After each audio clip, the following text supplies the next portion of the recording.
The broadcast is now starting. All attendees are in listen-only mode.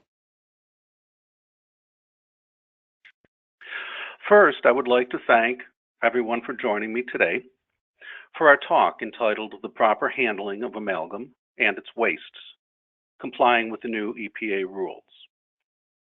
We're going to talk about the new regulations, what they are, why they now exist, who must comply with them. We'll discuss what is required to be in compliance, including equipment needs, documentation requirements, etc. We'll talk about how to select a vendor, what are the costs, and things of that nature. I'm Dr. Al Frost. I'm a dentist and an epidemiologist public health specialist. And for the past 15 or so years, I've served as the Vice President for Clinical and Scientific Affairs at DRNA Inc., which stands for Dental Recycling North America. In addition, I'm also DRNA's Director of Continuing Dental Education. DRNA is the sponsor of today's webinar. Now, by way of disclosure, I've already stated that I work with DRNA. That said, I want you to understand fully that this is not a sales presentation. Today's talk is educational in nature. Everything I tell you will be fact-based and not sales hype. The entire talk will be educational except for a single slide at the very end of the presentation, which will simply discuss what our company has to offer to the dental community. Other than that individual slide, everything else in this talk is purely educational. So let's start off talking a little bit about mercury, some of the environmental concerns and the health concerns. Mercury is very persistent in the environment. It undergoes chemical reactions when the elemental form is changed by common bacteria and chemicals into methylmercury, which is an organic form. Mercury evaporates very easily at room temperature, and it undergoes an atmospheric distribution, which means the vapors of mercury can travel great distances in the atmosphere. Mercury is also a bioaccumulative heavy metal, and what I mean by that is when mercury is in the atmosphere, it can easily settle on small bodies of water, ponds, lakes, etc. When it lands on the surface of these bodies, it will sink through the water and land eventually on the plants. These plants will be consumed by small fish, which are then consumed by larger fish. Fish store mercury in their liver, in their fat, and in their neural tissue. Contamination with mercury only takes about 1 teaspoon roughly of mercury to contaminate a 22-acre lake to the point where fish consumption warnings need to be posted. Why is that? Well, because these small fish accumulate very small amounts of mercury. And then as they continue to be eaten going up the food chain, by the time you remove a fish from that lake, and it's a large fish, that fish will already have eaten enough mercury to be hazardous to a human. There are several health concerns with mercury and mercury poisoning. It's a powerful neurotoxin in humans. It slows fetal and child development, and it causes irreversible brain damage. So if mercury is so bad, is amalgam safe to use? And the only answer I can give you is yes. And I say that because as an epidemiologist, and I've been an epidemiologist for over 30 years, I have yet to see any quality study showing empirical evidence for any direct or indirect link between dental amalgam use and systemic illness. Virtually every study I have ever read has either been poorly controlled or relied solely on anecdotal information.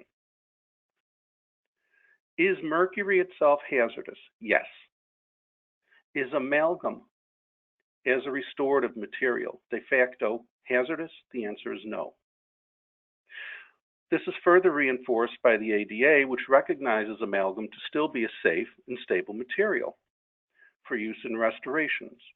But it does state very clearly that the wastes of amalgam should be properly handled, recovered, and recycled. Mercury is safe so long as it is in its amalgamated or bound form. Once mercury is bound in an amalgam, the material is stable. Think for just a moment of sodium and chlorine. Both are very hazardous in their elemental form. Yet when they come together to form the compound sodium chloride, they are no longer hazardous. Now, it's important to note that amalgam has not been banned by either the US EPA or by the Minamata Treaty, which is a global treaty concerning reduction of mercury in the environment, and something we're going to discuss in just a moment. A few other points regarding amalgam. It's very inexpensive to use. It is somewhat less technique sensitive than resin-based composites, for example. And by that, I mean it's much more forgiving when placed under less than ideal conditions. All of us as dentists have placed restorations where we simply can't get a dry enough field. The access is a little difficult. We all know that every condition we face isn't ideal. In those less than ideal conditions, amalgam is a perfect material. Back in 2010, Gordon Christensen stated that the clinical longevity of resin-based composite restorations in posterior teeth was about 8 years. And of amalgam restorations placed in posterior teeth, the longevity was about 11 years. So we see that not only is it a forgiving material, but its longevity is good.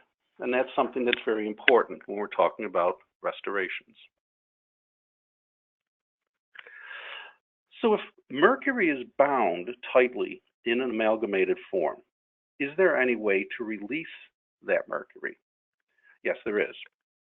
The two main ways are with high heat and high alkalinity or strong oxidation. For example, if you were to discard amalgam scrap or amalgam waste of any type in with your trash, and that trash ends up in a landfill. Deep inside landfills, a few things happen. You have the generation of high heat and you have pressure. And under those circumstances, the amalgam bond can break, which frees up raw mercury, which then seeps down into the groundwater or can be released as a gas into the atmosphere. The other way to break those amalgam bonds is with high alkalinity. And if your wastewater treatment, or if the wastewater leaving your dental facility goes untreated directly into a sewer, the alkaline environment found inside of a sewer can again break those amalgam bonds in such a way that amalgam may enter the sewer, and by the time it arrives at the wastewater treatment plant, mercury has already been liberated from it. Now, POTW stands for Publicly Owned Treatment Works. These are, in essence, wastewater treatment facilities. They process this wastewater.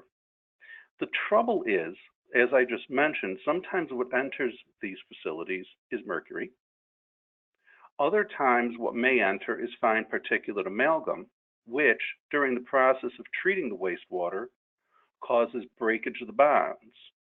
Once you've cleaved these bonds in the amalgam, the process of treating the wastewater in and of itself may cause a release of mercury in such a way that amalgam enters a wastewater treatment facility, but there's a possibility for methyl mercury to be discharged from that facility.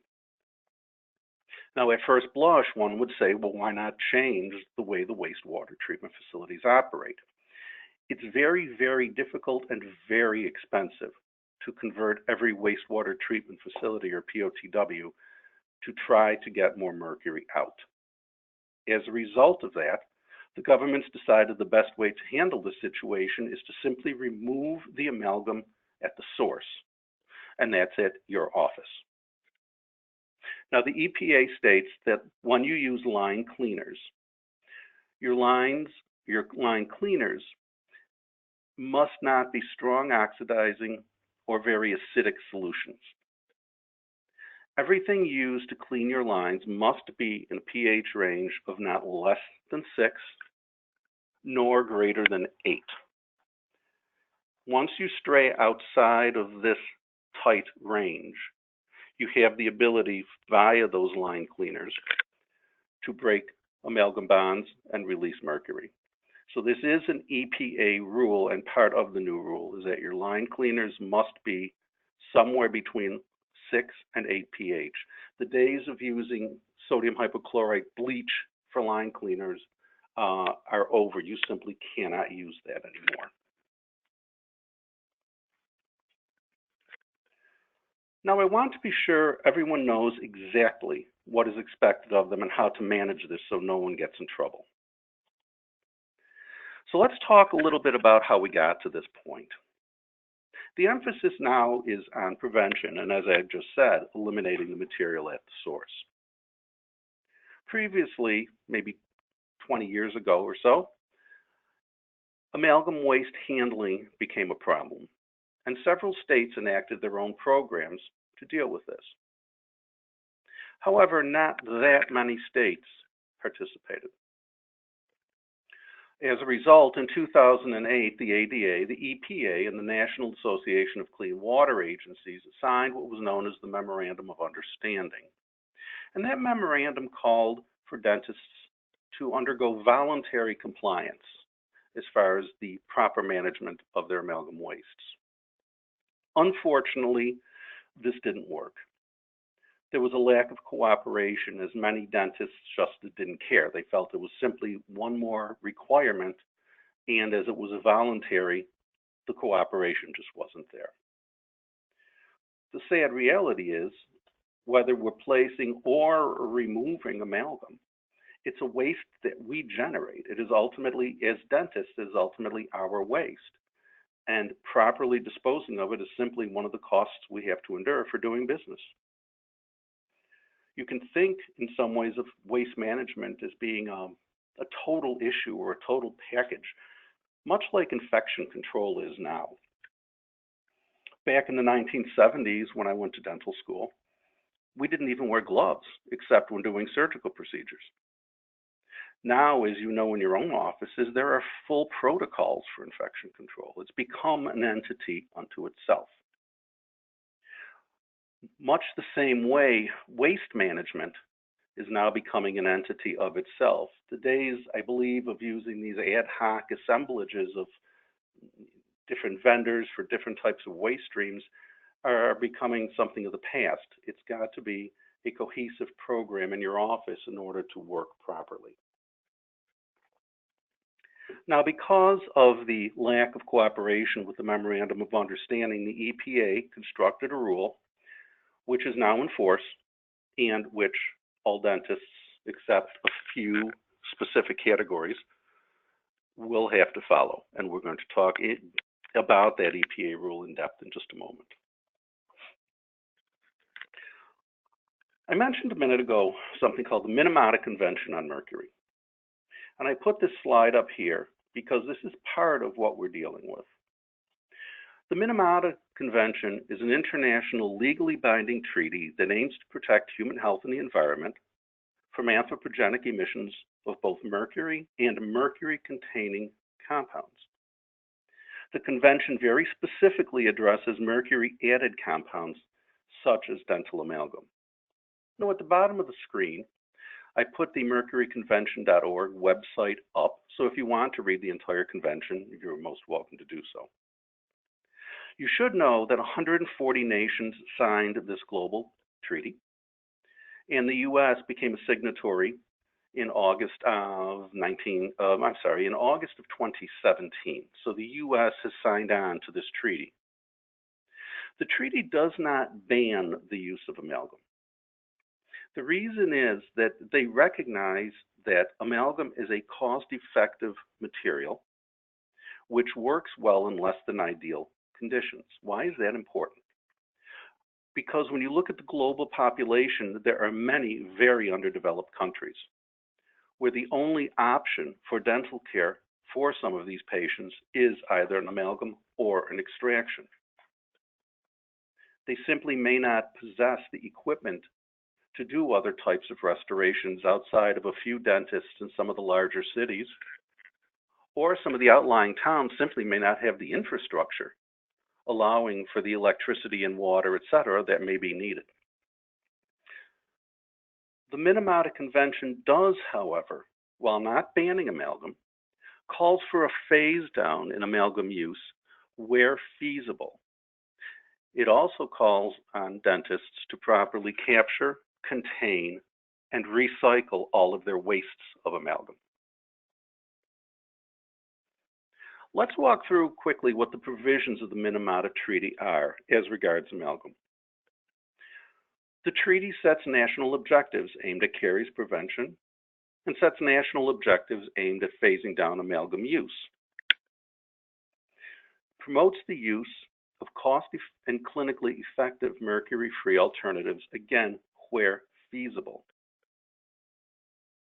Promotes research and development of mercury-free restorative alternatives. Promotes the use of the ADA best management practices. Now, I should note here that the ADA best management practices must be followed not only per the Minamata Treaty, but are part of the EPA regulation. All dentists will have to follow the ADA best management practices, and we will go through those in detail shortly. The treaty also encourages dental schools and professional organizations to train dentists in the use of mercury-free restorative materials. It discourages insurance policies which favor amalgam over amalgam-free restorations and encourages those which don't. It restricts the use of dental amalgam to the pre-capsulated form. This is important. In the new EPA regulations, it's a violation of the regulations to use raw mercury in your office. All amalgam has to be in the pre-capsulated form. No other form is allowed. And the treaty also promotes environmental practices in dental offices which reduce releases of mercury and mercury compounds to both water and land. The EPA Code of Federal Regulation is what we're dealing with. This is what matters to you the most. Title 40, Chapter I, Subchapter N, Part 441. To start talking about this, let's first discuss who has to follow these regulations and who might be exempt. The EPA regulations specifically name as being exempt oral pathologists, oral surgeons, oral radiologists, orthodontics, periodontics, prosthodontics. Now, in order to be exempt, the practice must be exclusive of one of those 6 specialty areas. If you have an office where, let us say, you work 4 days a week, and maybe you have an oral surgeon or an orthodontist who comes in and uses your office 1 day a week, your office is not exempt.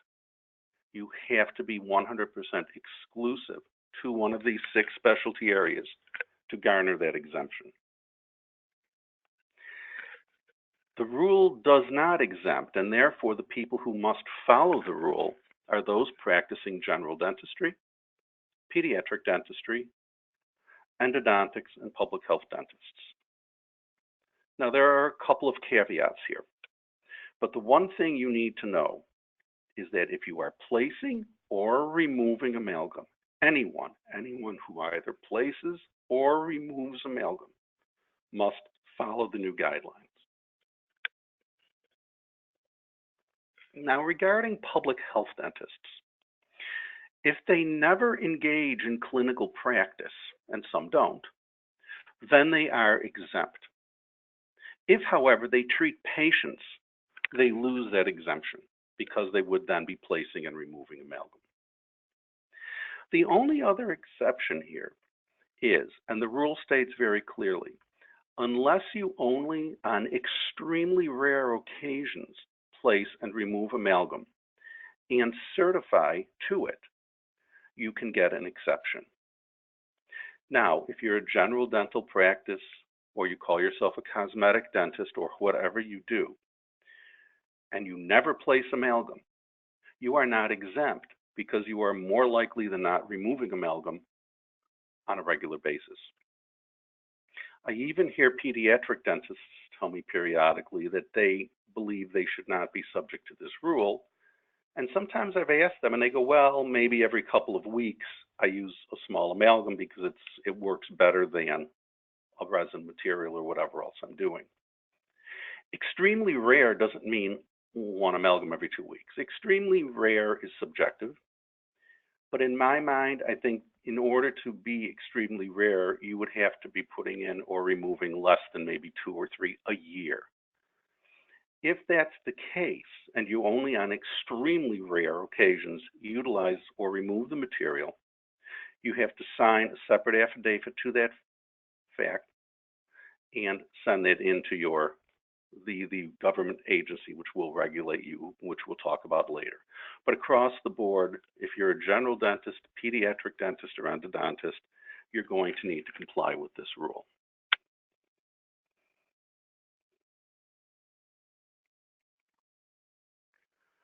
The rule also states what it considers dental practices to be.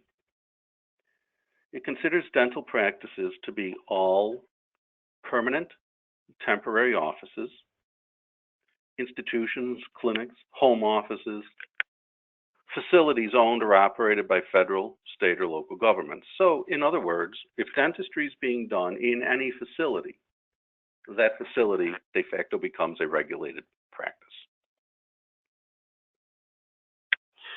Now, I noted before that you must follow ADA best management practices. So let's go through what those are. The main 4 are handling of scrap amalgam, which we'll talk about in detail in a second, what scrap amalgam includes. You must use proper line cleaners. Again, they have to be in a pH range of not less than 6 nor greater than 8. You must install and maintain a properly certified amalgam separator. And as I mentioned just a moment ago, you need to use only precapsulated alloy. Now I have number 5 on the bottom. There are other best management practices, but most of those things are not really things that I would have to worry about. They're things we do on a normal basis anyway, such as you should change the traps, for example. If you have a wet vac system, you should change the traps at least monthly, etc. But the main 4 here are the proper handling of scrap amalgam and the installation of an amalgam separator, the use of proper line cleaners, and using only precapsulated alloy. So let's talk about scrap amalgam. Scrap amalgam, by definition, is going to be any excess mixer carvings when you place an amalgam, the empty plastic capsules from the precapsulated alloy, because the thinking being that the plastic capsule has been in contact with the raw mercury inside of it. Extracted teeth, which contain amalgam. Now remember, this is going to be a dual waste. We have the amalgam in it, so it needs to go into a scrap amalgam container. But it's also come out of human and is therefore contaminated with either blood or other potentially infectious materials. So it needs to be considered as biohazardous as well. So the container that these materials go in, while it's designed as a scrap amalgam container, make sure the company that sends this to you or sells this to you has the containers developed in such a way that the design meets that for biohazardous waste. The other things considered scrap amalgam which go into this container are going to be inline disposable traps from your operatories, as well as vacuum traps from any wet vacs you may have. You are never to place these materials in with red bag waste or with regular trash, again, because that's one of the best management practices. You should never rinse anything containing amalgam over sink drains or discharge them to a privately owned treatment or publicly owned treatment works or wastewater treatment facility. Any water that's, unless your sink is hooked up to an amalgam separator, you should not rinse anything over it that contains amalgam waste. All particulate amalgam waste that's in your water needs to be treated by an amalgam separator prior to leaving your facility, and that's an EPA regulation.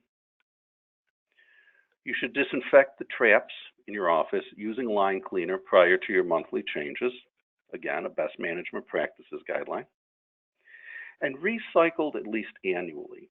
Now let me stop on this one for just a second. I tell people they should recycle annually. The EPA rule does not specifically say that they must be done on an annual basis. However, due to infection control purposes and OSHA considerations, annual recycling makes the most sense. You would have a very difficult time explaining to an OSHA inspector why you chose to keep hazardous waste in your office for more than a year. So for your own peace of mind, I can easily say a year. More than that would make me very uncomfortable. What are the storage containers? How are they designed? They should be airtight, leak-proof, structurally sound. They should be labeled with the type of waste and the date of first use. They should be maintained closed tightly, except when adding waste to them. The material in these containers should also be stored dry. I've been in numerous offices where dentists store this material under water or other liquids like spent x-ray fixture. There is no need for that. The materials can be stored dry. And you should never add bleach to these containers because if you remember earlier in our talk, bleach, being a strong oxidizing agent, can break the amalgam bonds and cause mercury to leach out. Again, the length of storage should not exceed 1 year from the date of first use. And when we talk about amalgam separators in a moment, that's going to come up again. Amalgam separator containers, much like scrap amalgam containers, should be recycled at least annually. Now, as far as the scrap amalgam containers, while I said they should be recycled annually, I will give you one other thing.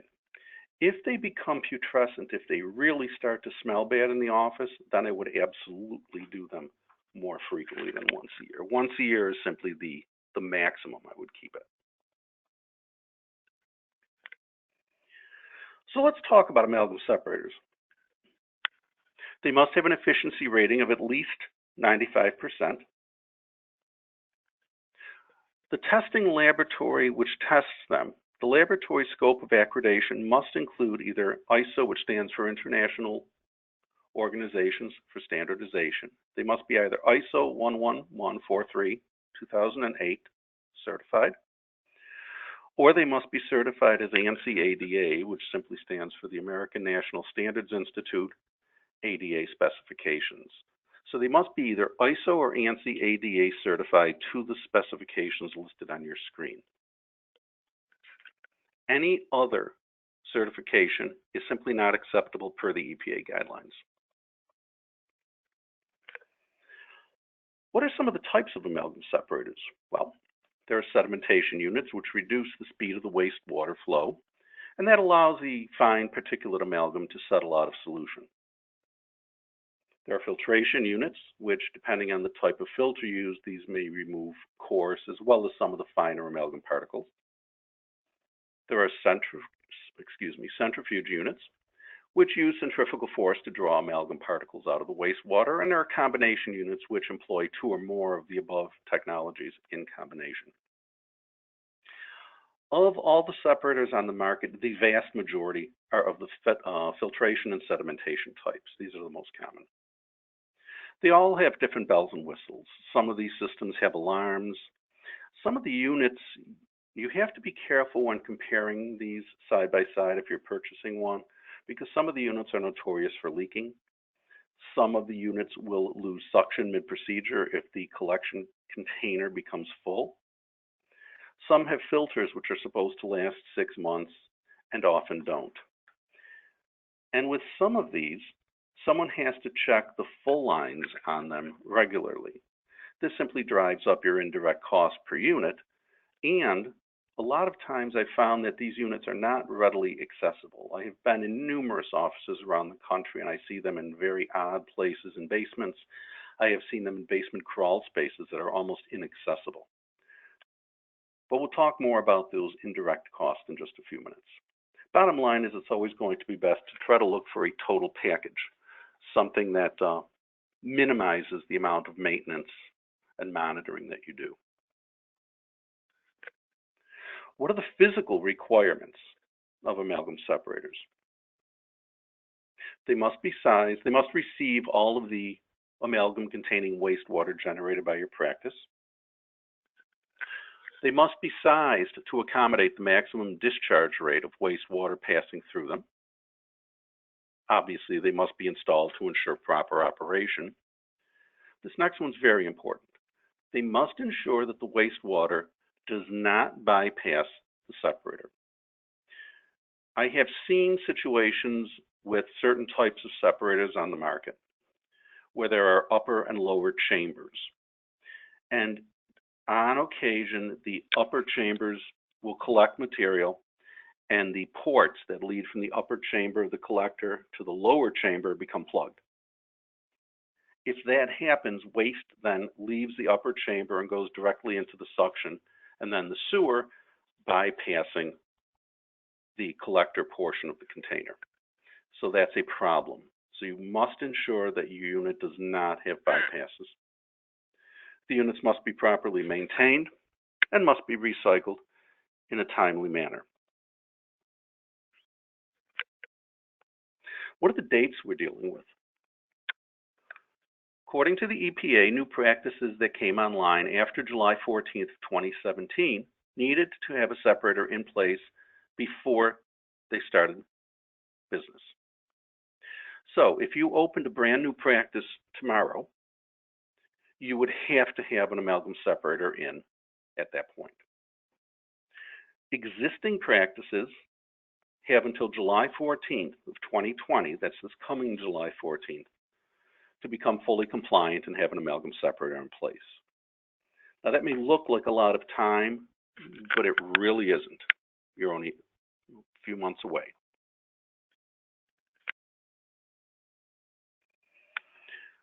Let's talk about reporting and record-keeping requirements.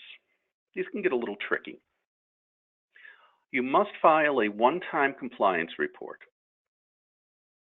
Existing offices, in other words, practices that are currently up and running, have until October 12th of 2020 to file that report. New offices, in other words, if you were to open a new office tomorrow, you would have to have a separator in place at opening, and within 90 days of that opening, you would have to file your one-time compliance report. If a practice is sold, so if tomorrow you closed on a practice that had been in existence for a long time, but you're the new owner, you would have to have an amalgam separator in place, and you would have 90 days from that date of ownership transfer in order to file the one-time compliance report. So that practice, had it not been sold, would simply have had to have the separator in by July 14th and the one-time compliance report by October 12th. Because it was sold, it is essentially treated like a new practice. And therefore, you must be fully compliant, having a separator in, and filing the report within 90 days. The compliance report includes several things. It includes a signed certification, and the person signing off on that must be a corporate officer, a general partner, sole proprietor, whoever ultimately owns that practice.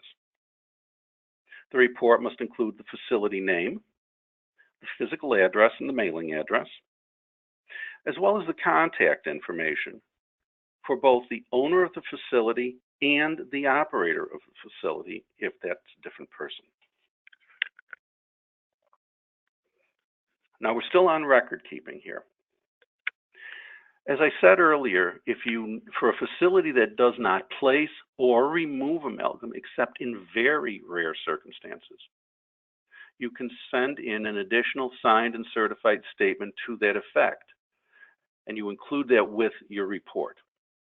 All other facilities must include in the report the description of the facility's operation, including the total number of chairs, the total number of chairs in which amalgam may be present in the wastewater, as compared to, let's say, chairs where only hygiene is done,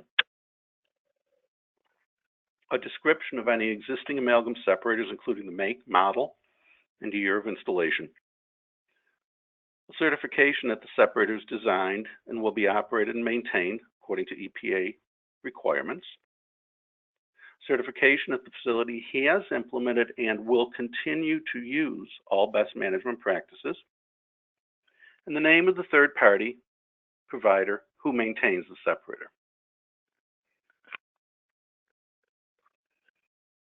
Regarding the retention of these records, the one-time compliance report must be maintained for as long as the practice is in business. All other reports must be maintained for 3 years. That includes the date of separator inspection, name of the person conducting inspection, results of the inspection, summary of follow-up actions, etc. Also, for 3 years, you must keep the dates of separator or canister changes and replacements. And this next one's incredibly important. You need to keep for 3 years the date the waste is picked up or shipped for recycling, the name of the licensed treatment, storage, and disposal facility receiving the waste containers. We're going to talk about that in detail in a moment, but that's very important. You also need to keep documentation of any repairs or replacements, including the dates, the name of the person performing the service, description of the service, including make, model of the separator, etc., and a copy of the manufacturer's operating manual.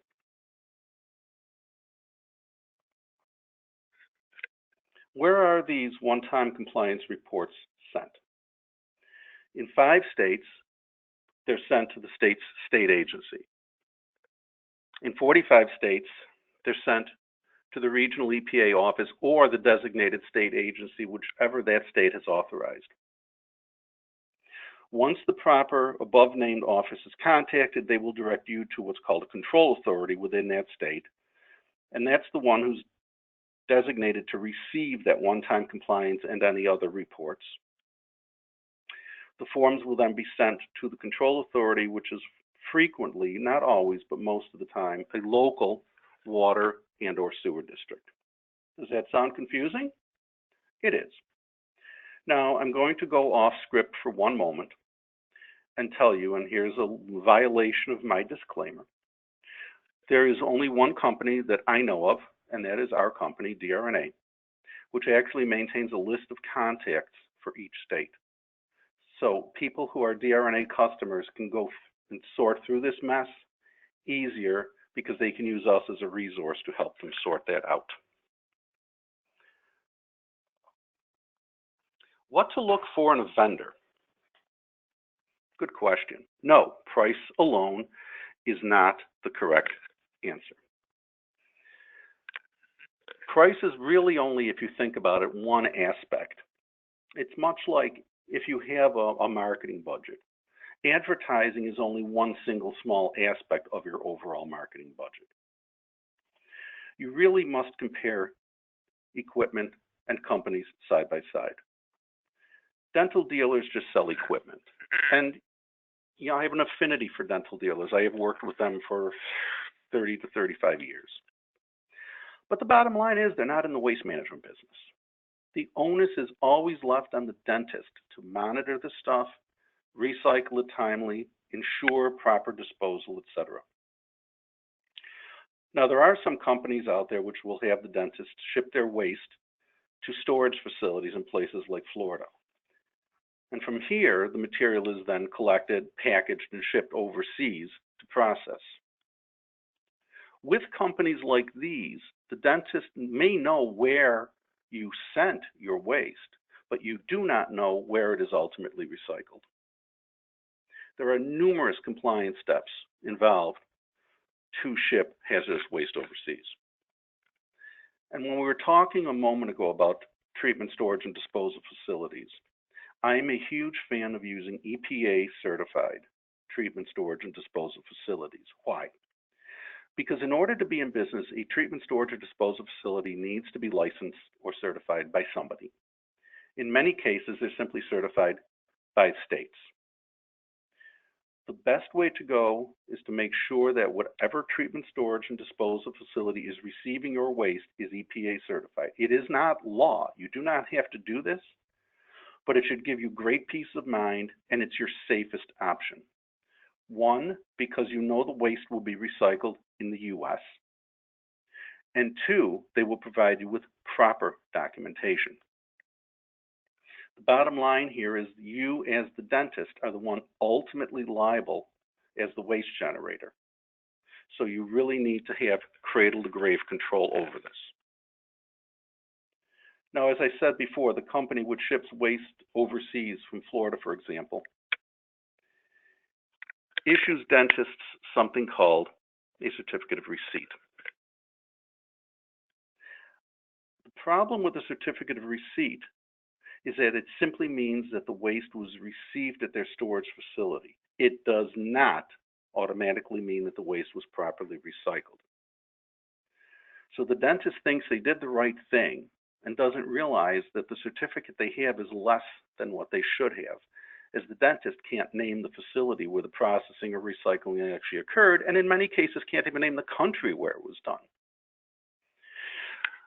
What's required under the EPA law is to have a certificate of compliance. But again, some of these companies will simply issue what's called a certificate of receipt, which is not everything you need. The liability, as I said, is always on your shoulders. So you should always look for a full service company that's going to have equipment, recycling, tracking, notification of when to recycle, and maintain a paper trail for you.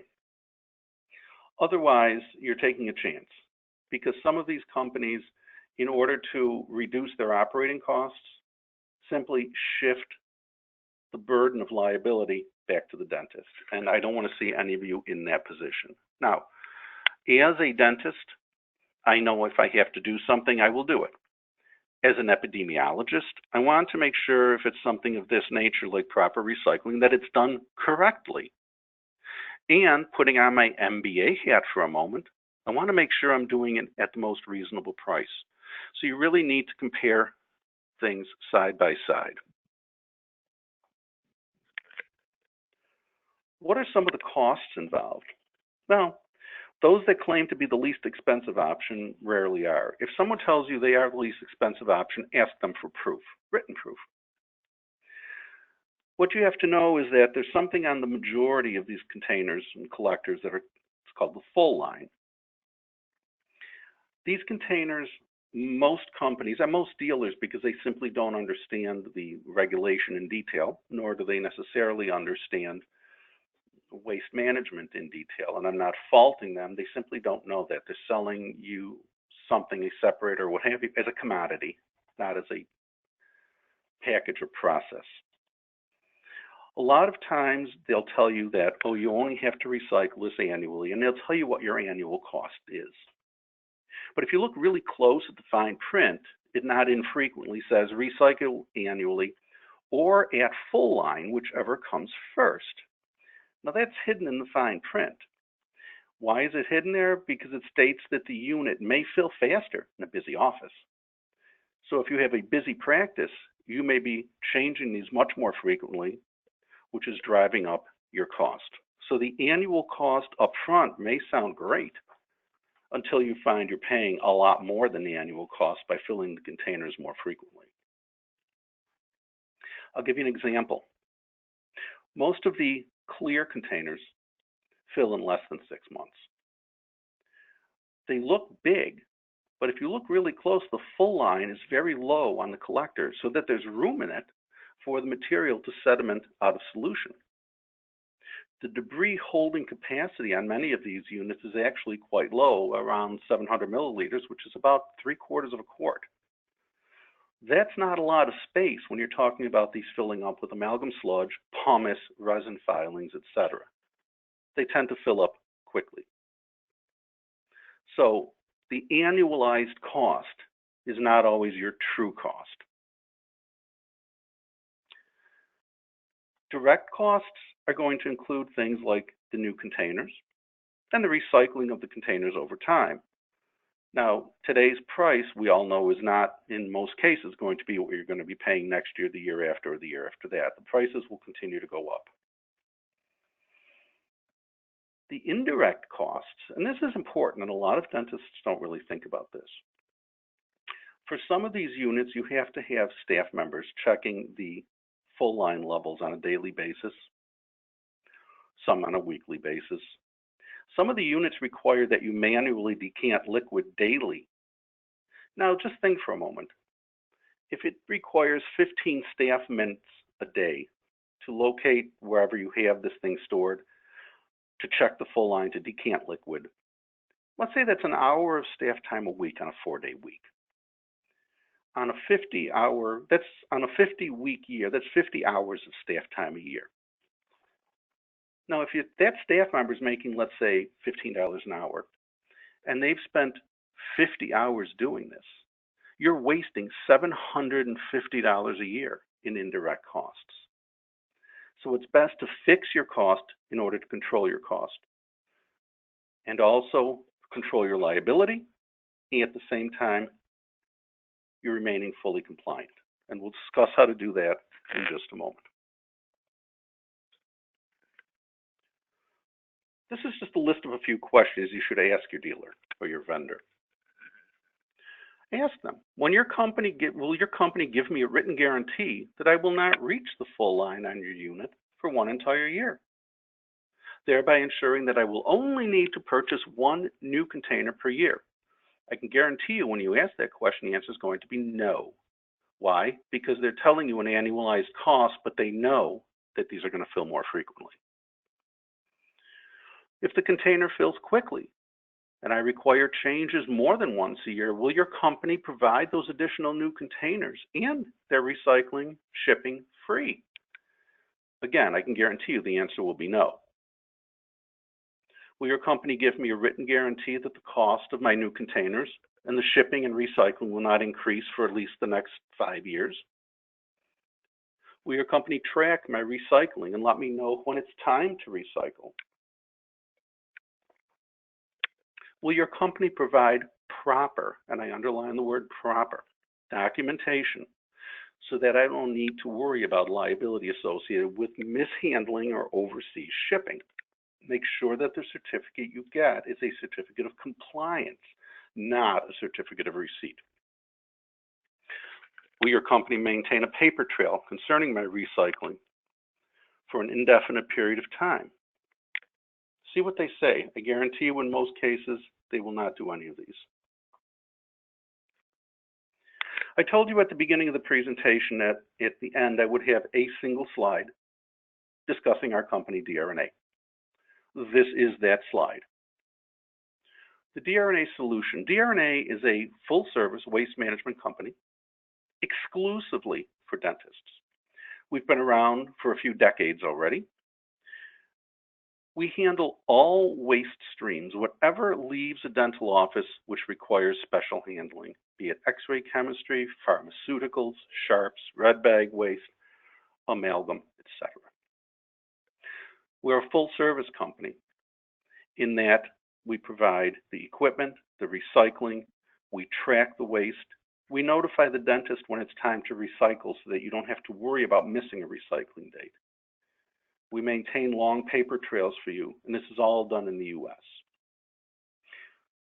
Despite the fact that we do not go through dealers, we are a huge company. Our small offices may be only one chair, but we also have facilities, hospitals, schools, which range upwards of 500 chairs. So we have a lot of dental practices under management. Now, anyone who signs up with DRNA gets a free amalgam separator and a free compliance kit. So let's talk about these costs and indirect costs for a minute. Let's start with the easy one. What are the indirect costs with DRNA? As I just said a moment ago, in some cases, the indirect costs can get upwards of $750, just using the example where your staff members checking things and spending 15 minutes a day doing this. With DRNA, there are virtually no indirect costs. The units are maintenance-free, do not have to be checked monthly, do not plug, and are guaranteed not to fill within the 1-year time frame. We recycle these annually. The units are also sealed in such a way that the staff never opens this unit in the office, thereby eliminating any potential OSHA or infection control problems because the unit is sealed. No one's decanting liquid on a daily basis. No one's opening it to scrape out the contents like some separator companies tell you to do. So the indirect cost is really the staff time involved in changing this unit once a year, because annually we send you a new unit, you unplug the old one, you plug the new one in, and call and say you're ready for a pickup. So the changeover time is in the 10-minute range. So your entire indirect cost is about 10 minutes of staff time once a year. As far as direct costs are concerned, the separators are normally $850. If you sign up with DRNA today, you can receive one for free. If you sign up today, you will also receive a compliance package for free, which includes an 8 continuing education hour online course about environmental public health and dentistry, which I wrote. It's normally a $395 course, and it is PACE approved for 8 continuing education units. Now, I can see all of you sitting there thinking, oh, okay, what's the catch? I agree. There is no free lunch. There's always some catch. So let me tell you what that is. We at DRNA know that you're going to be recycling these wastes for as long as you're in practice. And we want to be the ones recycling it for you. What we do with people who sign up is they get their initial separator for free, they get the free online course, and then they sign an agreement, a service agreement basically, which is either 3 or 5 years in duration, dentist's choice. And what that does is it guarantees their annual cost will be the same during the entire length of that contract, be it 3 years or 5 years, whatever they choose. Currently, that annual cost is $500 once a year. What does that include? It includes the new separator or canister. It includes the recycling of it, shipping both ways, and the generation of the paperwork, the proper compliance paperwork receipt, which you need, and any other help you need along the way. One of the things we do and why we do it this way with $500 once a year is it allows you to know, because I'm a general dentist, and I know how high operating expenses can run in dental practice. Overhead eats a lot of dentists alive. So what happens is when you're going to plan your budget, you don't have to think, oh, am I going to fill up 6 or 7 or 8? How many of these containers am I going to fill up next year, and what's the cost going to be? With us, you know the cost. It's going to be $500 once a year. That's it. It allows you to do proper budgeting, which is one of the reasons we do it. DRNA, in my opinion, not because I necessarily work with DRNA, but because I'm a dentist. To me, this makes the most sense. It is the simplest, best solution. In summary, the important dates for you to know are July 14th of 2017, only because if you start a new practice or take over a practice, you have to be compliant and have a separator in place by the day you open or by the day you sign the papers to take over the practice. Other existing practices have until July 14th of this year to have a separator in place. The 70-30 ratio we didn't talk about, but just very briefly what that is. In reality, about 70% of the amalgam waste you generate is going to be the type of waste that's in scrap amalgam form, that goes into the scrap amalgam containers I mentioned earlier. The other roughly 30% is fine particulate amalgam, which is going to be in the wastewater stream, and that's going to be captured by the amalgam separator. You have to follow the ADA best management practices. You have to comply with scrap amalgam management, as we discussed earlier. And when it comes to an amalgam separator, be sure to compare side by side. Look at the unit type. What are the direct and indirect costs? Look at the monitoring and maintenance schedule. How much time is involved? What are the easiest ones? Which is the easiest way to do this, the simplest way? What are the change-out frequencies? How many vendors are involved? This is a big weak link, because in many cases we find that the equipment is manufactured by one company, sold by a dealer, and recycled by a third company. So when something's wrong, who do you call? You're better off dealing with one company, one phone call, where everything is covered. And you always have to make sure your documentation is correct and you maintain a long paper trail.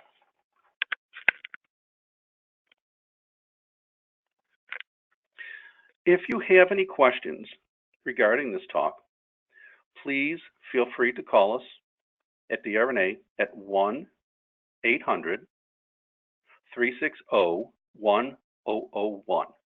That is in the Eastern Time Zone. Or you can always visit us on the web at www.drna.com.